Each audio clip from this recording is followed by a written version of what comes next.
He will flip-flop on any issue. He can be bought and sold. The dude's a Logan Paul is a and I will say that here publicly. I'll fight him for free. Are there bad there? I don't know. I don't know if there are. I don't know if you'll be able to find them or if they'll talk to you. The point is, Aiden said you know who the I am? No, I don't. I'm sorry. So you're telling me a girl's your bought over me? Is that SpongeBob on your t-shirt? And I've allowed you into my house. I'm asking you a question. Correct, but you're not the boss here because I've allowed you into my house. I'm asking you the questions. Correctly, and I'm telling you. You get to decide the answers. No, we're equal here. I've allowed you into my house. You don't come here with a position of authority. I'm doing you the favor as legacy media, giving you relevance by speaking to you. And I'm telling you now, this Sophie, which the BBC has invented, which there's no face of, nobody knows who she is. The BBC did not invent Of her. course not. And because you never invent anything. And she's not filed criminal charges against me. What are we talking about here?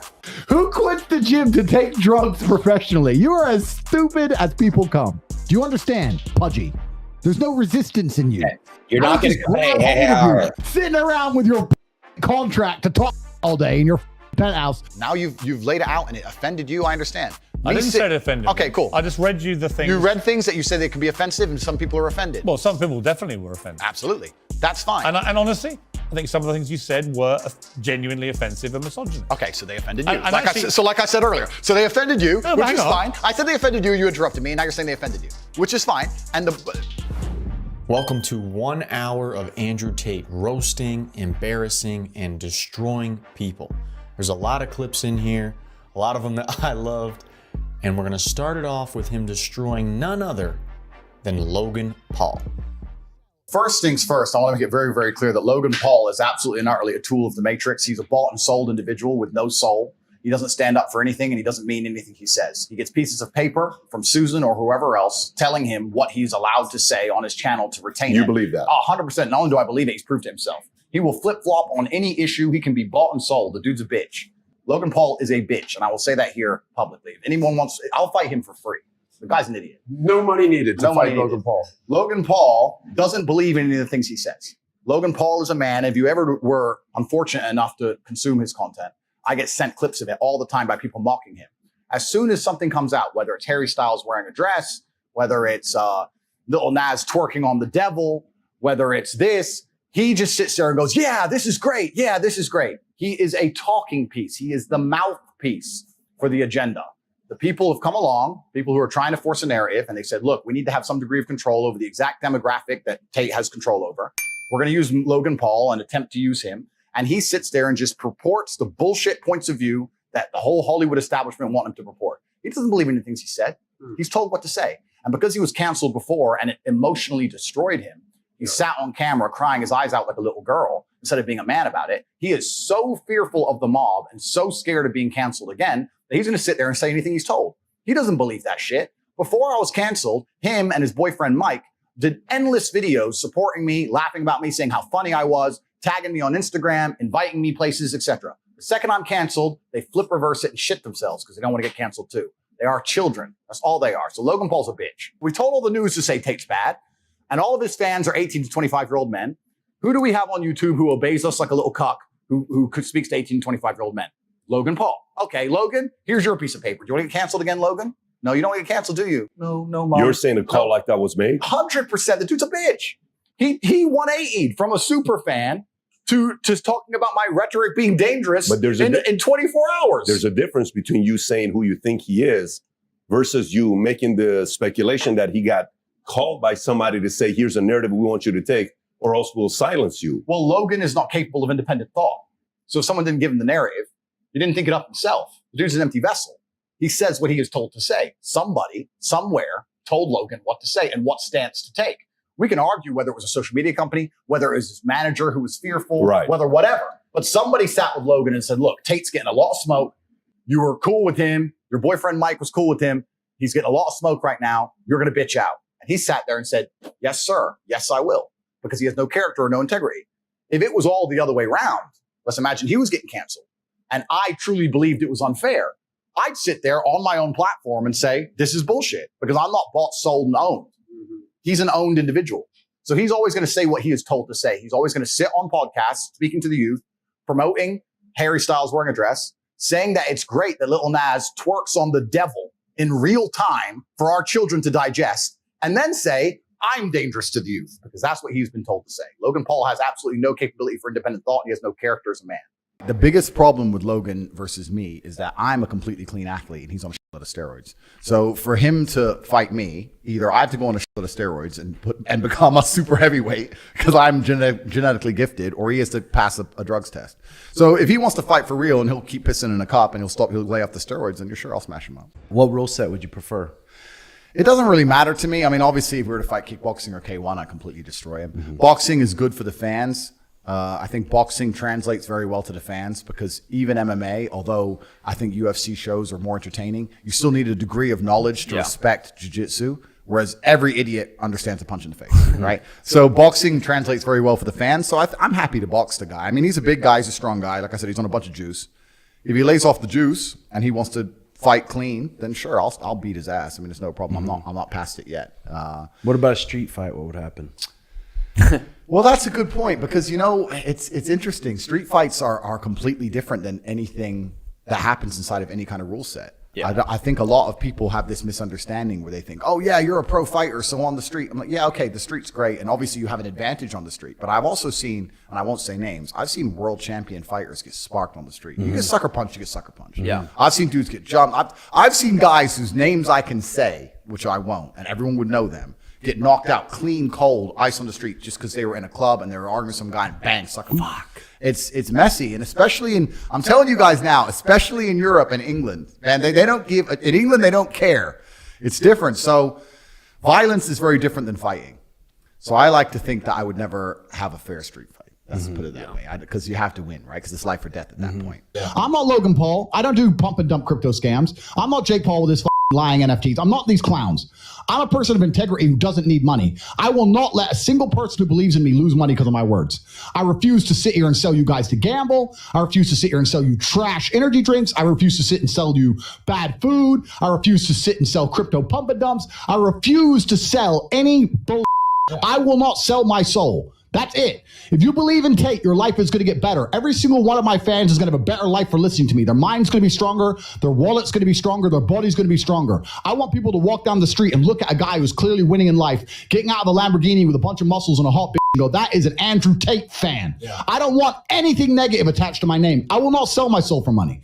Why didn't you write to me when I was in jail? And why did you out when the enemies of me and progress, agents of the Matrix, attacked you? I woke up every day waiting for your letter. You know that, inside my jail cell. No, you did. I woke up every day thinking Aiden's going to write to me. There's no way he's going to leave me here by myself with the cockroaches, not in solitary confinement. He's my friend. Sorry. Yo, Andrew, but I asked Luke. I said, Luke. And the letter never came. I asked never Luke. Came. Ever. 3 months I was in that room. I didn't go out. I didn't have yard time, nothing. 3 months in a room. I encourage you to go to your bathroom without your phone and sit in your bathroom for an hour. Without your phone, without a laptop, just sit in your bathroom for an hour. Try 3 months. Waiting for your letter that never came. Damn. I actually feel really bad, bro. Oh, God, I do. I mean, my feelings. Don't worry about it. It's fine. Let me get this timeline right. I go to jail. You shave your head. Yes. And then you don't write to me, but you are defending me. Yes. But then you stop going gym. Stop going gym because I got addicted to liquid heroin. Known as promethazine codeine, which is lean. You cannot give up something constructive to do something stupid. Gotcha. Giving up the gym to begin taking liquid heroin. Okay, when you probably the most fucking stupid decision I've ever heard of anybody taking in their life. In fact, I'm going to state this now as a matter of fact in history for the internet. I think you hold the record for making the most stupid life choice I have, me personally, Top G, ever been witness to hearing. Ever. Wait. Nobody on earth. Nobody has told me a more stupid decision. I decided to stop going to the gym so I could focus on consuming liquid heroin. You are an idiot, Aiden. I needed to hear that. Explain to me. It's Monday morning. Okay. You're going to the gym, right? Yes. What happens on Tuesday when you change career path? Explain to me. What happens? I need to understand this now. You're going to the gym, you're getting in shape, you're looking better, and then you decide to become a drug addict. Please explain. I want to make sure this doesn't happen to me. So I need to understand how this terrible circumstance can befall a completely logical, intelligent adult human. You are a fucking dumbass. You are as stupid as people come. Who quits the gym to take drugs professionally? You are as stupid as people come. What do you do to make you proud of yourself? And what do you do to make others proud of you? Tell me something in the last 48 hours you've done that's worthy of pride. You've slept, jerked off, talked shit on the internet, text some stupid hoes in Miami or wherever you are. Have you done anything else with your life? No. Talk to you. If you didn't take drugs and you worked your ass off in the gym, of course I'll always be able to destroy you for the rest of your life because there's echelons in life and I'm a predator and you're not. That's fine. But I'd still respect you. If you tried your very best to become the best version of yourself you could, I'd still respect you. I'm a lion. I'm a lion. You're a rabbit. But if you became the strongest rabbit you could possibly be, I'd still respect you. I'd be like, oh, that's a rabbit. Yeah, but at least he's trying. Of course, I'll always fucking rip you apart, but that's not what it's about. It's about the fact that you're doing the absolute best you can with the very feeble body God gave you.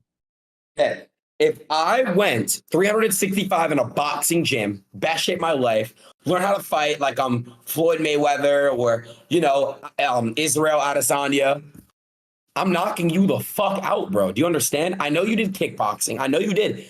But to say that hard work doesn't beat talent when talent fails to work hard, come on, bro. Work hard? I'm not saying that. But if I'm working... What are you even talking about? When you just said makes no sense. When you just said makes no sense. It's a logic fail. Andrew, you would work hard, and I would work hard, and I would destroy you. If I'm working harder than you, boxing and getting in the gym and really learning now how... we're going to talk about the fantasy of Aiden Ross working harder than me. Is this in between your drug episodes? It's on your time off? Shut up. No. It's small things, like even grip strength. I could crush your neck. I could just get hold of any part of your body and just squash it. Do you understand, Pudgy? There's no resistance in you. You're not going to... Hey, all right. Whatever I get hold of, I would just fucking decimate with pure grip strength. My knuckle is bigger than your fucking brain. All right, I would smash you to fuck. No. Listen to me. Hey, bald prisoner who dropped the fucking soap. Listen to me. I'm not Pudgy. I'm not Pudgy anymore. I'm not Pudgy anymore. I'm not. Okay. You know why I laughed and you said bald prisoner? Because I think many levels deeper than you at a speed which you can't possibly fathom. Oh, I laughed because I thought you liked the joke. When you said bald prisoner and I laughed, you thought I laughed at the fact you called me a bald prisoner. No, because I think much deeper than you. Well, I laughed at the fact that you, while debating with me about the fact that I couldn't destroy you, decided to call me a bald prisoner.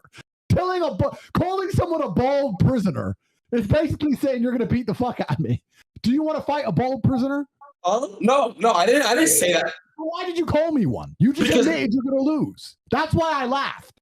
I laughed because I thought 3 levels deeper than you, even though you said the words. You're too stupid to even fucking fully comprehend the sentence you're coming out your mouth. No, when I heard you call me a bald prisoner, I thought, yes, I'm going to fucking kill this guy. You don't stand a chance, Aiden, and I can't wait for it to happen. I don't fight fair. Let me tell you what I do. If I'm in a street fight, no, you're laughing. When have you ever been in a street fight? Don't even fucking lie to the chat. When have you ever been sitting around with your bullshit contract to talk shit all day in your fucking penthouse? Since when have you been in a street fight? When have you ever you didn't even grow up like I grew up. You never had a fight in your life. What are you even talking about? Street fight. You were talking the biggest crock of shit you perhaps ever spoken. You've never had a street fight. Who the fuck are you talking to? Well, I've seen a lot. No, what street fight? Tell us the story of your street fight. Tell me the guy you knocked out. Where was it? What happened, bro? Tell me, bro. Come on, bro. So Aiden's walking down the street. Aiden Ross is walking down the street. There's girls with him, both sides. Someone comes up and says to his girls, "You're ugly."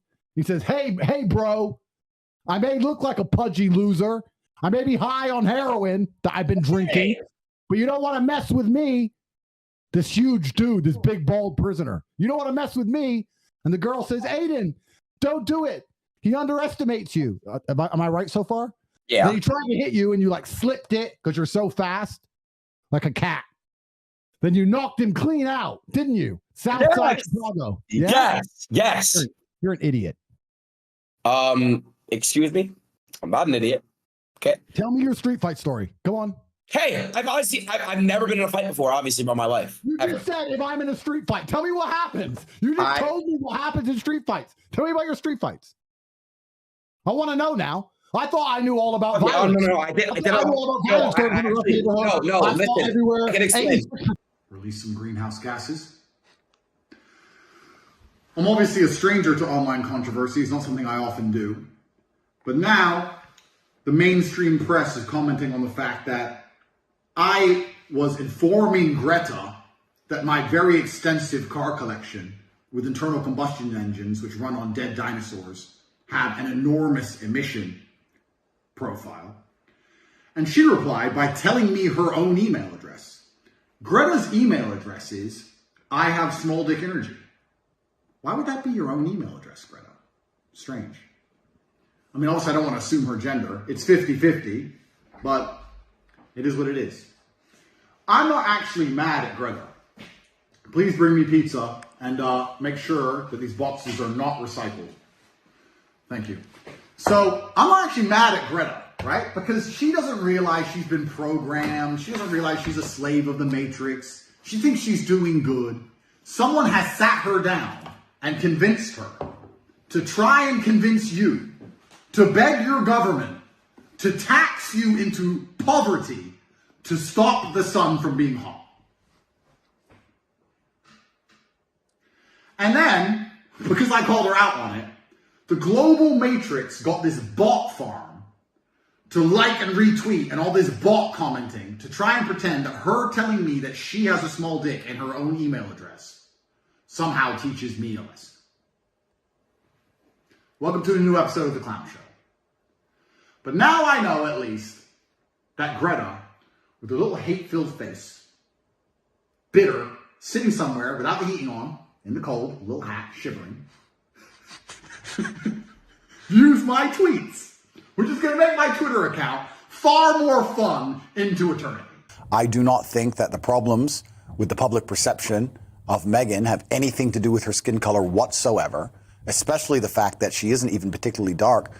I find it very strange. A lot of the people who are standing up for her, I've seen many liberals, black liberals from all around the world who are standing up for her saying the race card, the race card. Why would you allow somebody to use the race card when they're not genuinely suffering from it? Doesn't that disrespect all the people who actually suffer from genuine racism? Well, I think it does. So do I. Because there are so many contradictions in that Netflix series, because Meghan actually says the only time she ever experienced racism was someone in LA calling her mum, who actually does have much darker skin than her, the N-word. But actually, Meghan said she had experienced no racism herself, yet she enters the royal family and all of a sudden it helps her victim narrative to suggest that she's been a victim of racism. And actually, if you saw her wedding, I mean, the British public completely embraced her. Well, if the British public had a problem with race, I don't understand how we have a prime minister who's darker skinned than her, a mayor of London who's darker skinned than her. It doesn't even make sense on any level. I would state that England is one of the least racist nations on the planet.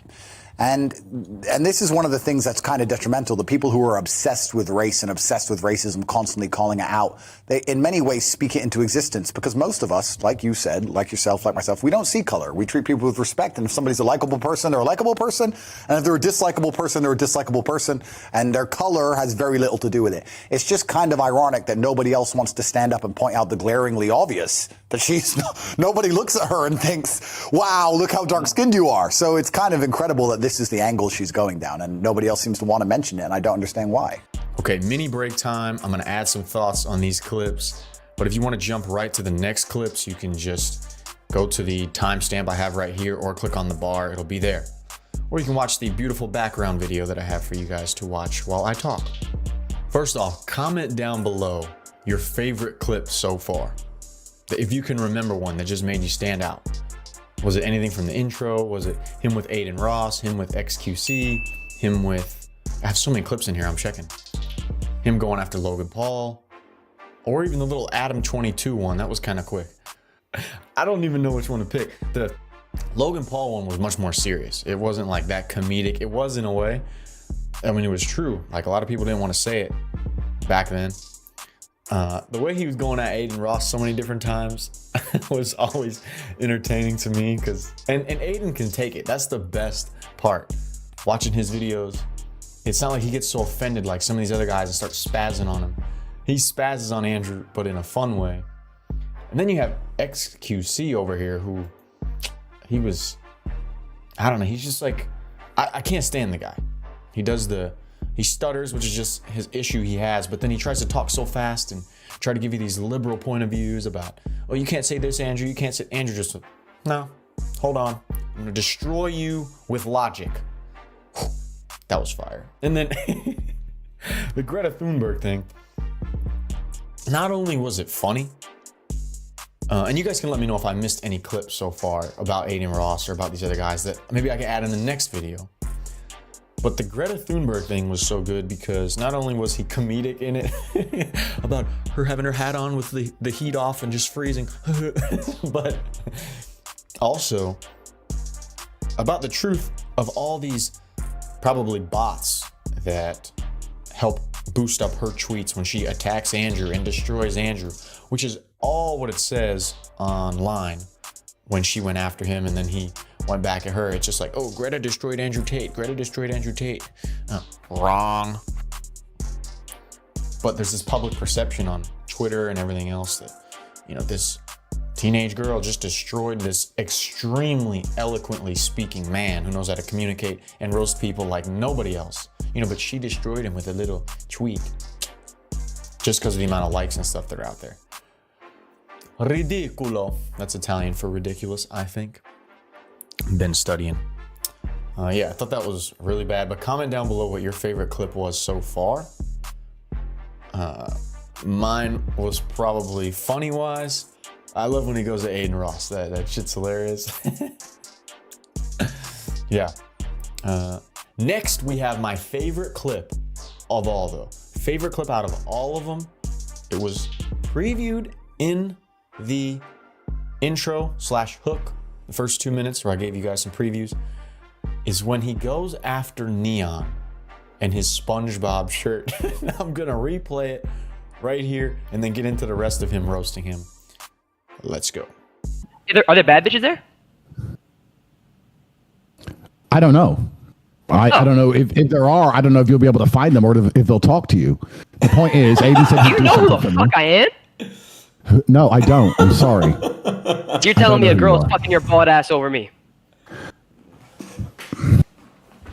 Is that SpongeBob on your t-shirt? Yeah. Oh my god. Why am I talking to these children? The fuck up. I gotta take my You got to okay, you take your inhaler, G. That'll turn the girls on. Right. Aiden, while he's busy with his inhaler because he can't seem to handle air without assistance, you tell me if you're going to do something for me like you promised you would, or if you're simply lying. Okay, I said by the end of the year. Now, no, that's not. Why by the end of the year? I need you to go next week. Just admit you're not going to do it. Just admit you're not going to do it, or I'll book the flights right here on stream. You going to go or not? Okay, so what do you have? I have to meet someone, pick something up, and then leave? Okay, you know what? Can I have somebody do it for me? No. You and a friend will go to Santiago, then Argentina next week, yes or no? Okay, so how... fucking killed there. Wait, it's bad out there? Yes, they kidnap and like cut your body parts off and shit there, bro. It's setting you up. Wait. They won't cut yours off. They can't mess with you. You got a SpongeBob t-shirt on and an inhaler. They're scared of you, G. Don't worry about that. You just turn up and you tell them who's boss. You tell them. That's right. You tell them. You say you're a streamer and you play video games all day. You're a disgrace to the know who the man is. You let them know who the man is. The favorite Italian symbol. You bitch. Fire on house arrest, you pussy. You fucking loser. You and your dirty ass fat brother. Fuck him too, dumb bitch. Look at you just sitting there, you bald refugee. Fuck you.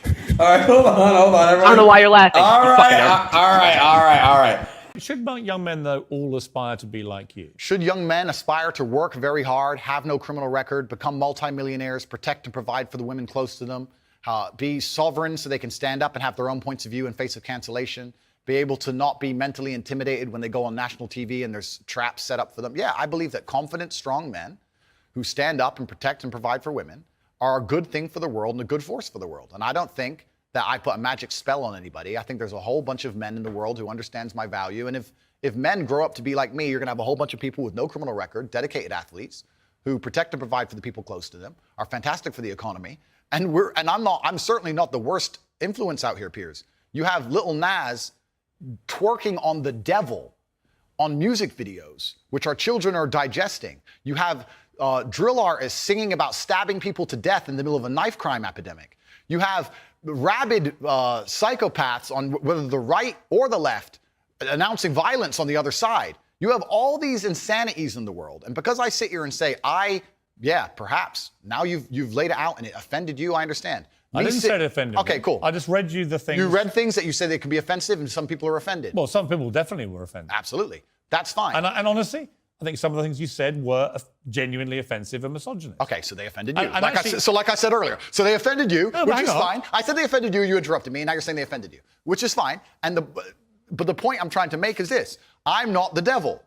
There are certainly worse people than me, and I don't disagree and they exist. with And I'm saying that my core tenets for the people who don't understand me are self-accountability, so I'm accountable for everything I've ever said. My core tenets are responsibility, so I'm responsible for everything I've said. My core tenets are traditional masculinity to a degree, which involves protecting and providing for women. And I'll make another point here that needs to be said. The number of women who have stood up and stuck up for me is ignored. Thousands of women are making videos saying, I've met Andrew Tate, he's such a nice guy. I wish I had a man like Andrew Tate who felt responsible to protect and provide for me. You know what? I do belong to my husband, that's why I married him and I love him. We ignore the thousands of women who stood up and stood by me and said everything I said is true. And we're taking a very vocal minority who have taken things I've said and are pretending to be absolutely and utterly devastated by them for some reason. All right, time out. I don't believe depression as a clinical disease is real, no. Really? If you feel depressed, I disagree that you cannot affect it and change your life and take control and fix yourself and feel happier. I disagree with that. Do you think I refuse to accept that there are people out there who cannot become happy, contented individuals. I refuse to accept we live in a world where God has created people who, no matter how hard they work and how good their life becomes, can't be happy. I don't accept that. I accept that the universe is a very giving place and that God loves all of us. And if you try your best and you work hard, you can become a better person. And I also will argue with you, and I'll counter the point, that you sitting here on your platform telling people they have clinical depression, there's nothing they can do about it, is far more dangerous. That. Okay, well then, if they have clinical depression... Why do you misquote me? No, because you're saying... You hate being misquoted. No, you're saying if people have clinical depression, then I never said there's nothing to do about it. it. They go to a doctor and they get diagnosed and they get help. Then I would argue the point that if it's somebody... the complete opposite of what you just said I said. I would argue the point that if somebody has depression of any kind, whether it's clinical, whether it exists or not, whether they feel depressed or not, whatever, that taking control of their life, taking personal responsibility and working hard is always going to be the positive, best thing they can possibly do for their life going forward. How positive and the people is going around it? them. So sitting here saying, I don't believe in clinical depression, you don't believe in depression. No, I don't. I believe that people can take control and fight against things. Right. I believe in personal sovereignty. Right. Fine. Good. So we agree. No, we don't. Yes, we do. No, we don't. Piers, you're on my side, afraid of being cancelled along with me. And this is that little area where you lose me. No, I don't lose you. You are, because Piers, somebody with your following says the thousands of people who have emailed me saying, my doctor told me I was clinically depressed and it's a disease that I have got in my brain and I can't be fixed. And I started listening to you and I realized that that's not the case and I can fix my own life and you're the only person who has ever helped me. Oh, Andrew. Thousands of people have emailed me that exact email. If you think you are single-handedly curing people of clinical depression, you are living in cloud cuckoo land. I am reading the emails of people who I have cured of clinical depression. We're talking about Alex Jones, right? Who I have a bit of history with. He tried to get me deported from the United States. Oh, did he? Yeah. What is your view of Alex Jones? I think that Alex Jones is a sovereign individual who, very much like the rabid left, deserves a chance to speak on his points of view. I think that the truth on issues is usually somewhere in the middle between two extremes. And you think Sandy Hook was staged? I don't know anything about Sandy Hook. Really? You know he's just been sued by the families for millions and millions. I have no idea. You don't know anything about it? No. So why would you support someone in public when you know nothing about the most infamous thing? When have I supported him in public? You have supported him in public. I've been on his podcast. Yeah, but you said nice things about him. I say nice things about lots of people. What do you think of Alex Jones? I said nice things about you, Piers. That's fine. so you should. I'm a nice person. So to sit and say that I've been on a podcast and I say nice things about him. But you said you support his right to speak about things like Sandy Hook? I don't know Sandy Hook. I don't know. And you know what it was? It was a mass shooting. Of school children. Okay. But to sit and it's actually, no, let's stop for a second. Please don't interrupt me. Here's why I know why you're good at your job. First, you interrupt people a lot, which is good. It's a good skill. Actually, and then there you go, prove me right. But here's exactly and the timing's good. Here's exactly what I do. I only interrupt people like you when you either refuse to answer the question or answer a completely different one. Sure. And I want to remind you of what the question was. Fair enough. That's Or fair. when you misquote me back, which you've done repeatedly through the interview, where you say, you see, Piers, you agree with me. And the viewer who's been watching will go, no, he didn't. Cool, no problem.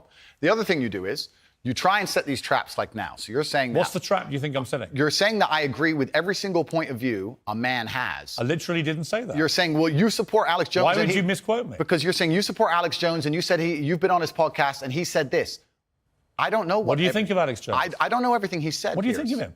I think on his podcast he was cordial. I think he was professional on his podcast. I've also done podcasts with rabid leftists and people who openly hate me. Is it wrong? I do a podcast circuit. Okay. So and I don't know everything he's ever said. When somebody like and I don't know what you're trying to get me here because I did a podcast. If you let me get a word in edgeways, I'll tell you. It's a lame trick. I've done the guy's podcast. I know him well. He was professional and courteous to me. When I meet somebody and they show me respect, I show them back respect. That's what I do, as I did with you. You respect him? If somebody shows me respect, I show them respect back. So if Adolf Hitler showed you respect, you'd respect him back. That's a stupid question, Piers. It's not. It's a logical extension of your argument. No, if in 1931 I was walking through Germany and a man come up to me and said, sorry for bumping into you, I'd say, sorry, no problem, mate. I'd show respect back. I don't know, what are you trying to say? That I sanction the Holocaust? You literally just said if somebody respects you, you respect them back I say if somebody shows me respect, I show respect back. That's a good way to go through life. Whoever it is. If somebody shows me respect and is courteous to me, I'm courteous back. Yeah. I think it's a lame trick, Piers, and you're better than this. So let's move on. Would you? It's lame, and let's move on. Putin had a podcast, would you go on it? Sure. You would? Great. Okay, then we know what you're talking about. If Vladimir Putin had a podcast, I'd go on it. If Joe Biden had a podcast, I'd go on it. If a feminist has a podcast, I'll go on it. If Piers Morgan has a podcast, I'll go on it. If Alex Jones, I don't see the point you're making. There's no point here. You're digging, but there's nothing to find. Do you respect women? Absolutely. Why wouldn't I? Do you think that 18, 19-year-old women are more attractive than 25-year-old women? I think there's attractive people. That's a loaded question. I don't know. Well, it's not really, is it? I can't. You know why I'm asking it? Of course I do, but I can't sit here and say. For the benefit of viewers who don't know why I'm asking, you said this. In general, this is also one of the reasons men find youth attractive. You want to blow up the internet? I'll blow up the internet right effing now. The reason 18 and 19-year-olds are more attractive than 25-year-olds is because they've been through less dick. People say, oh, you can't say that, but yes, I can. A 19-year-old is more attractive than a 26-year-old woman, and I'll tell you why. Because that 26-year-old has talked to more guys, been to the club more times, been effed and dumped more times, more arguments, more mess, more for me to clean up. That is misogyny. Why? Because you are encouraging a mindset about 25-year-old women that makes them sound out to be infinitely less desirable than 18, 19-year-olds and having effectively been having too much sex to be taken in a more respectful way. Well, firstly, even if that was the case, that wouldn't be misogyny. But what did you mean by what you said? That's not misogyny because it's not anti-women. I'm saying that an 18 or a 19-year-old woman would be more desirable. It's pretty anti-25-year-old women. Anti-25-year-old women we can argue, but not misogyny. Well, that's misogyny then, isn't it? No, it's not. Well, being anti any woman at all is misogyny. Not when I'm saying that women are beautiful and attractive at a certain age and saying the age. You're saying 18, 19-year-olds are more attractive than 25. Well, than ageist perhaps, but misogynistic absolutely is that not. But you just accepted it was misogyny. No, I didn't. You said it was misogyny. I'm telling you, no, it's not. So you don't think if you're saying slightly hateful things about a 25-year-old... That's not slightly hateful. Well, it is. You think you say that to a woman's face if she's 25? It's not slightly hateful. So you would go up to a 25-year-old woman and tell her exactly what I've just read out? Why would I walk up to a random 25-year-old woman? Because you said it in public on the internet and it's been listened to and watched by millions and millions of young, impressionable boys. Correct. There was a large panel. There was a conversation. There was hours long of conversation. There were feminists attacking men for toxic masculinity and attacking me and saying things, and I said things back which were going to antagonize them. Which you've done yourself a bunch of times. They say, he's making women do, well, we found conversations where he gave advice on how to go viral on TikTok. He's making women do TikTok, but he isn't being horrible to them. He's not hitting them. He's not being mean to them. So what can we do? Let's use the Loverboy method. If I was abusive and mean, they wouldn't say Loverboy method. Do you know what Loverboy method means? Being nice. He was nice and polite and kind, and they really liked him as a person, and he told them how to do TikTok. But that's not what the He's a lover boy. Of course it is. Andrew, that's not what the lover boy method is. Absolutely it is. The lover boy method is where perpetrators woo victims with the prospect of a loving relationship until they can be forced into abusive situations or a form of slavery. This is garbage. That's actually what it means. The lover boy method is being nice to people so that you work together, effectively what they're trying to say here. I was nice to girls who asked me for TikTok advice, and they sang it's the Loverboy method. I didn't beat them into doing TikTok. I didn't force them. I didn't threaten them. In fact, I was like, yeah, you're very pretty. You can be pretty famous. Was there any element of coercion? How can there be an element? What does that even mean? Let's be professionals here. What does that even mean? What do you think coercion means? I was coerced into this interview.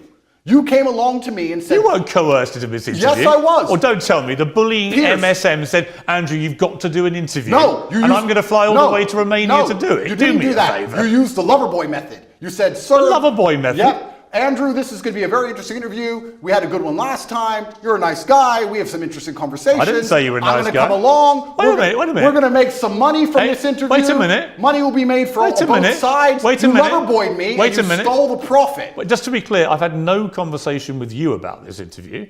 And the conversations I've had with your intermediary were very professional. And I said, I would like to do an interview with you. Were you nice?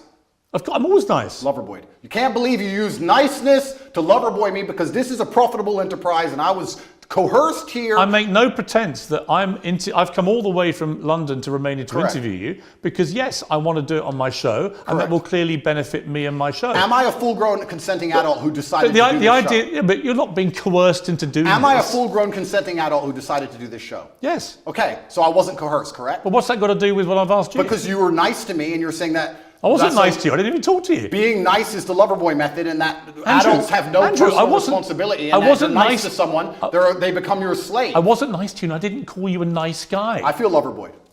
I feel Loverboyed. Do you? I'm sorry. Well, I'm sorry. It's fine. Because it doesn't suit your agenda. You just dismiss as matrix bull. No, I'll give you a very simple way I view the world.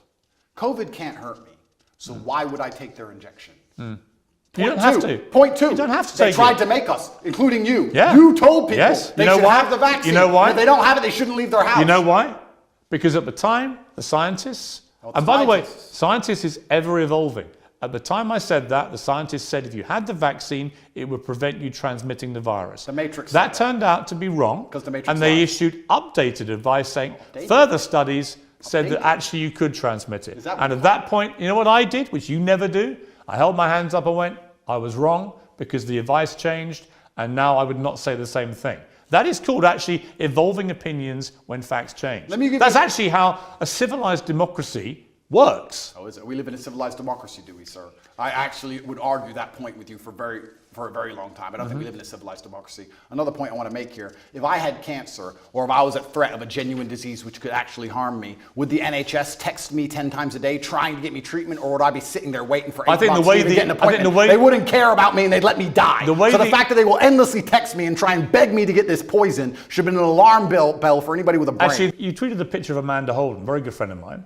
It's a very harmless picture. She's in a bikini on holiday under a rain shower, looking extraordinarily beautiful. In a sexual pose. And you tweeted, you are a wife and a mother and you're far past a teenager. There's no need for this post. Agreed. Again, it's just misogynist to say that. It's not misogynistic. Why can't a woman of her age, she's just turned 50, why can't a woman of that age actually show off her beautiful body in a nice bikini like that? What's wrong with that? You can call me crazy. You can call me misogynistic, but I think once you reach the ripe age of 50, any woman should not be interested in thirst trapping on Instagram. I think she has bigger responsibilities. I'm sure she's a very intelligent lady and she's done amazing things. She's famous. She's obviously very capable. And I think she could do things more interesting than standing around trying to thirst trap on Instagram like she's 18. Because I think she's above it. I wasn't insulting her. I was reminding her that she's actually such a fantastic person. She's done such amazing things in her life and she's so achieved that she's actually above thirst trapping. I was reminding her of her worth because as a feminist, we're all feminists here, right? We all believe in women empowerment. I'm reminding her of her worth. Are you a feminist? Sure. Well, you're not though, are you? I believe in feminine empowerment, and I think feminine empowerment is in... Yes, I do. And feminine empowerment is in modesty. Modesty is empowering for females. You only believe in taking your clothes off for men on Instagram is not empowering. It's empowering when you say, no man but my husband can see my body. That is female empowerment. And I was reminding her of that. I was reminding her of her ripe age and her intellect. Well, if you're talking about the January 6th riots, they were riots where people died. Well, it's interesting. They're not peaceful protests. Well, it's interesting because the world is actually very nuanced. And what I tried... But that wasn't nuanced. That was a huge mob of what people I tried to do attacking the US Capitol. Well, what I tried to do is I try to look at a broad spectrum of events, and I try to put things into a nuanced view, and I don't try and take a instant black or white point of view on things. And the fact that BLM were rioting and destroying the entire nation for months and during that exact week. And then some other people got together with an opposing political view and are facing serious prison time for doing less damage than BLM did. I find that kind of scary because people did die. Well, in a democratic nation, we should all be the same under the law. Andrew, just to be clear, on January the 6th, people died. People died during BLM. When you have a hot girl with you and you introduce her to somebody and you know she's hot, it's like yeah, she's with me. It's status. It's a status. So having hot women is a status. You ever felt that? Yeah. Why are you laughing? Because he was.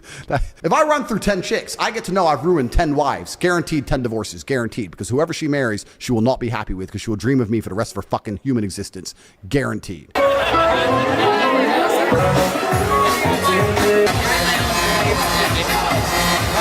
everyone. I'm going to talk. Sorry about that. They have to talk about some business. I'm in the Bay Area, but I'm going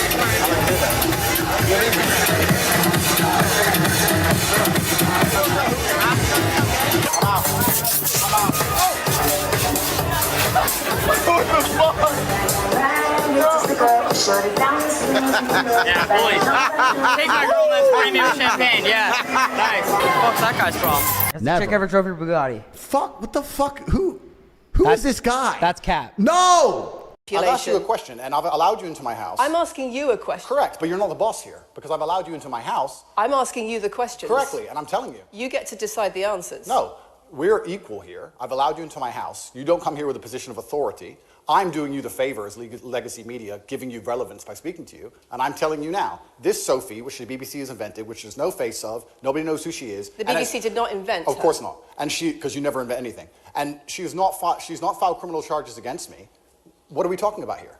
The chief executive of Rape Crisis naming you individually as spreading a dangerous ideology of misogynistic rape culture. Absolute. It's the comments you make that are leading people to say things like this. Absolute garbage. National organizations who are saying that are blaming you for increasing levels of misogyny. Schools that are saying they are having increased incidents of girls being attacked, of female teachers being harassed. If that was by true, pupils because of you and your teaching and your influence. That's absolute garbage. I have never, ever encouraged a student to attack a teacher, male or female, ever. I preach hard work, discipline. I'm an athlete. I preach anti-drug. I preach religion. I preach no alcohol. I preach no knife crime. Every single problem with modern society, I'm against. But I'm teaching young men to be disciplined, to be diligent, to listen, to train, to work hard, to be exactly like me. And I'm saying that if men grew up like me, which are hardworking and diligent and some emotional control and stoic, we're going to have a better society, not a worse society. To sit here and say that schools in England,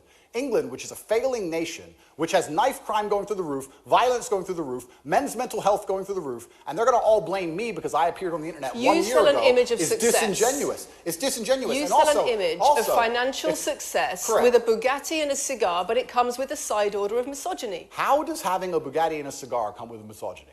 You teach that a woman, if a woman comes home and accuses you of cheating, you should hit her with a machete, shove her up. Is that what I teach? That's what you say. No, if you actually watch the clip, it will be about the woman attacking me with a machete. As usual, you've not watched the video, taken out of context, flipped it, and attempted to attack me with a small excerpt. Let me tell you something, Lucy. I'm sure you're a very nice person. I'm sure you're a fantastic person. But if I were to take everything you've ever said online and just take small excerpts out of context, I could make you look like a misogynist. I guarantee it. In fact, I might actually do that. And then you're going to sit here and say, oh, I'm a misogynist because my clips have been taken out of context. If you refuse to watch anything at length and understand it, then that's what's going to happen. Me, one of the most famous people in the world, who's been vilified by the legacy media and placed all over the internet, while everyone has attacked me from every single angle, while federal agencies from multiple countries have called over 2,000 women who know me, we stand here with 0 new accusations since my arrest. 0. If you took any famous person, any man of substantial wealth, and you called 2,000 women who knew him, you'd find an ex-girlfriend is upset, somebody who wants money who's upset. They called 2,000 people who knew me and could not find a single woman to make a new complaint. The only complaints they have against me are the initial complaints, which we can prove are lies, and that's where it stands. So I'm not going to sit here and allow you to pretend that I'm some kind of evil predator, when actually I'd argue the fact that people who've been investigated to the level I've been investigated to, if you were to take the average man on the street and investigate his entire life for 14 months, call everyone who's ever known him, and vilify him in the media and encourage people to come forward for money, and you try to contact every ex-girlfriend that's ever had. Would come forward and accuse those people of rape and accuse those I people think of that you would have a lot more. manipulation. I think you would have a lot more flack than I've got. I'm actually such a nice person that The I've BBC never had has anyone come spoken at. to somebody since your arrest who says exactly those things. That with you, it's all manipulation. There's an ulterior. Is this motive Sophie? to everything. Is this you've Sophie? done. Oh, it's Sophie, the fake name, no face, I was so the intent story on that was wanting invented. to please him and wanting him to be happy that I was just kind of, yeah, okay, do whatever you want. And what is she That's accused? what Has I she did. accused me of a crime? This imaginary Sophie? And if you were to find any single other man on earth and try and analyze his life forensically to the level they've done mine, you would find genuine damage to people. I don't hurt people. It's not just Thousands of women have come out in my allegations, defense. Thousands of women have come out in my defense, and you've not mentioned that. Thousands of women come out in my defense. because the problem is when women accuse you of serious crimes. Okay, And emotional but manipulation. let's agree that That's thousands the of women. problem. Let's agree that It's not the thousands. problem that some people say you haven't done it. It's a problem that some people say you have. Thousands of women come out in my defense, and as we stand right now, we have an open criminal investigation. The people who are involved in the criminal investigation are saying that we're not victims of anything. Andrew's fine, he's never hurt us. You're saying, no, I have the opposite to that. I have to counter that. I have someone called Sophie with no face, a fake name, who we've invented, and she's not accusing you of anything criminal. So I don't see the whole point You you're trying to say make you here. manipulate women, they say you manipulate women. Why wouldn't people think you do?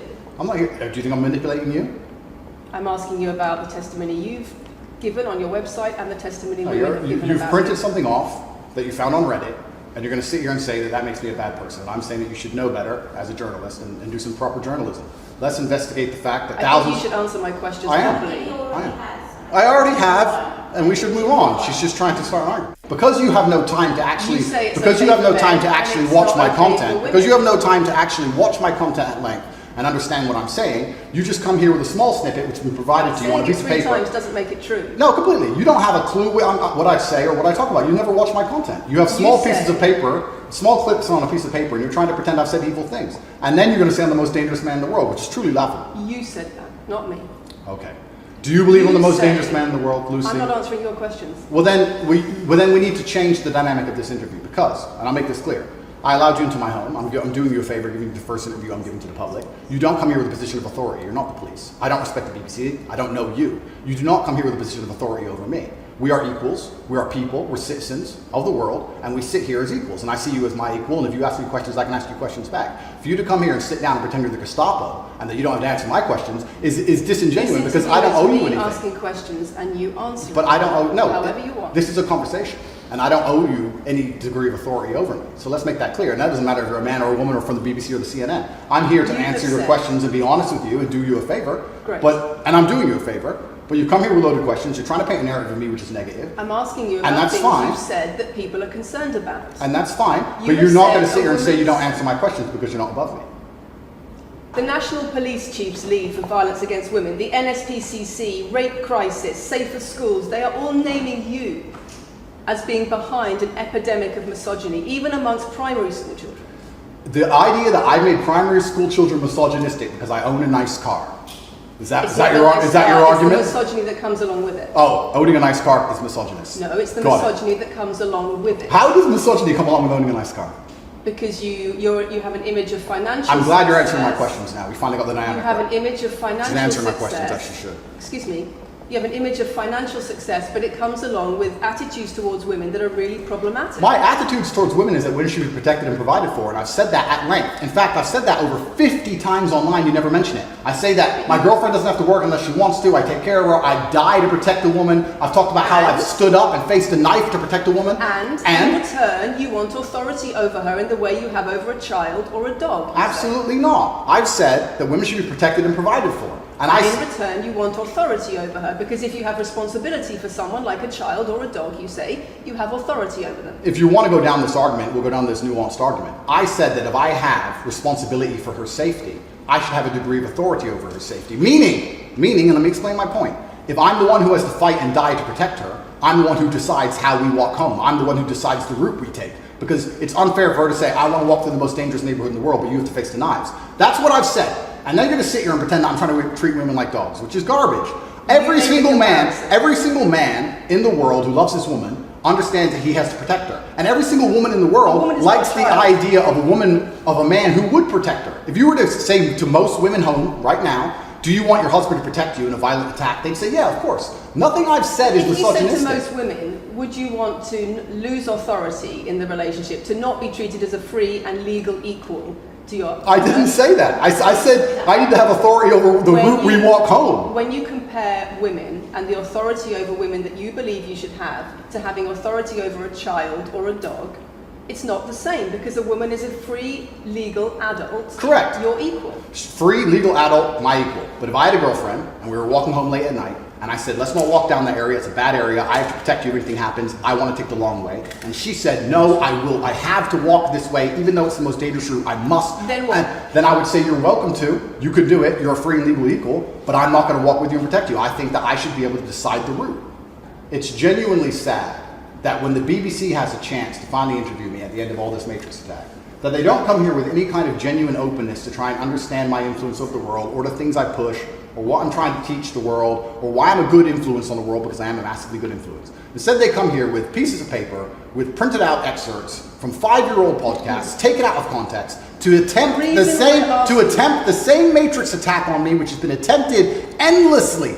Every single person in legacy media has already tried this, and it doesn't work. I really encourage you to read the comment section on YouTube when this goes on YouTube, and you will see that nobody believes a word you're saying. And you've said that you've invited us into your house. Correct. We're here because you're under house arrest. Correct. If you were free to leave, we would have negotiated a more neutral setting. Don't you think, as the BBC, it would be very interesting to come here and discuss the fact that I was put in a dungeon for 92 days and then locked in house arrest without charge? Don't you think that's a far more interesting conversation than old YouTube snippets? Don't you think that would be interesting? You're here under house arrest because there's an ongoing investigation into rape and human trafficking allegations against you. Correct. I've been incarcerated without charge. And don't you think the rape allegation it's been dropped? Has been incarcerated for. Correct. So I'm incarcerated without charge, and I think that would be a far more interesting conversation than, I guess, Julian Assange is incarcerated without charge, and nobody's interested in that either. So if you actually wanted to do some genuine journalism and investigation, we could talk about the fact that an innocent man who is yet to be charged with a crime has had his liberty deprived of him.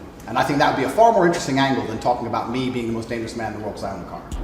Andrew Tate can handle these situations and speak so entertainingly and impressively, like very few in the world. Also, if you made it this far into the video and you enjoy not just my commentary, but what I show you during my commentary, please comment down below. Love the commentary. We gotta show that in the comments, please, because I sure do.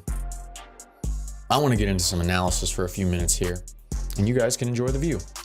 I thought it was really impressive how many times he handles these tough situations with people like Piers Morgan and people like, I think Lacey Stevenson is the BBC reporter, because they're professionals. If you see the way Piers Morgan comes at him, the way that the BBC reporter comes at him, it's calculated, prepared statements thought to with the idea and plan of not only putting him in this corner where he contradicts himself or he says something that can get him more canceled or be more offensive, but it can also be to get him on his nerves and get him out of his element by getting him so irritated. Because, like, especially the Piers Morgan stuff, and especially the way the BBC lady was acting, they're just like waiting, and they're nitpicking all the little things he's saying. Well, I never said that. You can't claim that about me. And he's like, I don't know how he does it, especially with the pressure of being recorded, knowing everything he says is going to be used against him. It's very impressive. Maybe he can not get so stressed out by it because he de-stresses when he's in these situations that I'm showing you right now. Smart move, Andrew. But it's very impressive, especially the BBC thing. She walked out on him so disrespectfully at the end of the interview, didn't even shake his hand. And they came to his house claiming that they were going to ask him all these pre-listed questions about his jail time, what it was really like. But no, just attack mode. And super disappointing. But man, he handles it like a pro. I don't know how he has so few moments where he says or and that he always has an answer. It tells you how much he practices it. And also I could see it being a problem where he doesn't really Maybe he's so convinced that what he thinks is right that it could be hard to get him to see maybe when he's wrong in situations, because he's so constantly rehearsing his logic and practicing it with speeches, with interviews, that he's dead set in his logic. Even if there's moments maybe where he's like, you know, maybe I'm a little out of bounds here.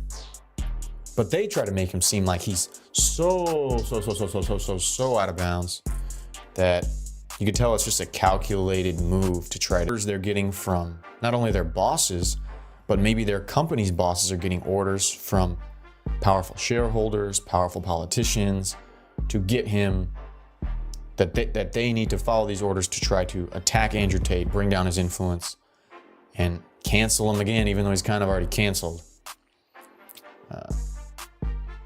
But it's definitely a calculated attack that goes on, and it's super disappointing to really see, but it's amazing to see just how he handles it time and time and time again. If you're still watching this and maybe want to see another Andrew Tate 1 hour montage, you can let me know down below maybe what clips I missed that you really liked. I tried to, this is very tough to put together. I tried to grab a lot of them that I knew about, that were entertaining, that were interesting. I tried to do my best, but please let me know. If you want to see more videos like this, consider subscribing. I plan on coming out with a lot more 1 hour montages. Otherwise, thank you so much for watching. It's Sean Daniel here. I'm out.